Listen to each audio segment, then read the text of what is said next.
Badnapur Congress committee तसेच महाविकास आघाडीतील राष्ट्रवादी व शिवसेना उद्धव बाळासाहेब गटाचे लोक आलेले आहेत पोलीस ठाण्यात. काय प्रकरण नेमकं कशाला आले तुम्ही आता? बदनापूर शहरात, बदनापूर तालुक्यात अवैध धंद्याचा खूप मोठा पद्धतीने इथं अवैध धंदे चालू आहेत. त्या अवैध धंद्याच्या संदर्भातलं याच्या अगोदरही महाविकास आघाडीच्या वतीने वारंवार निवेदन संबंधित पोलीस स्टेशनला देण्यात आलेले.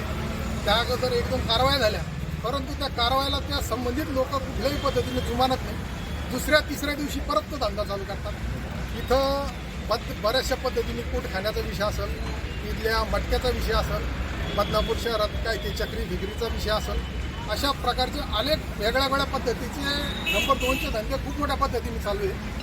आणि हे धंद्याचा परिणाम इथल्या सगळ्या मोलमजूर लोकांचा पैसा ह्या माध्यमातून हे सगळे लोक हडप करू लागले. तिथल्या घराघरात भांडणं होऊ लागले, नवरा बायकोचे भांडणं होऊ लागले. बदनापूर शहरातल्या येणाऱ्या काळातला ह्या गोष्टीमुळं खूप मोठं वादंग निर्माण होण्याची शक्यता आहे. नक्की पोलीस प्रशासनाला आम्ही ही विनंती केली किंवा हे तुम्ही धंदे बंद करा, नाही तर यानंतर महाविकास आघाडीच्या वतीने एक मोठं आंदोलन छेड करण्यात येईल, रस्ता रोको करण्यात येईल. हे जर यांनी लवकरात लवकर बंद हा अवैध धंदा नाही झाले तर येणाऱ्या काळात हे मोठं आंदोलन बदनापूर काँग्रेस, राष्ट्रवादी, उबाटा, सेना यांच्या सर्वांच्या वतीनं हे मोठं एक आंदोलन छेडण्यात येईल महाविकास आघाडीच्या वतीने. आणि या संदर्भातलं निवेदन आम्ही आज पोलीस स्टेशनच्या बदनापूरच्या पी यांना निवेदन दिलं.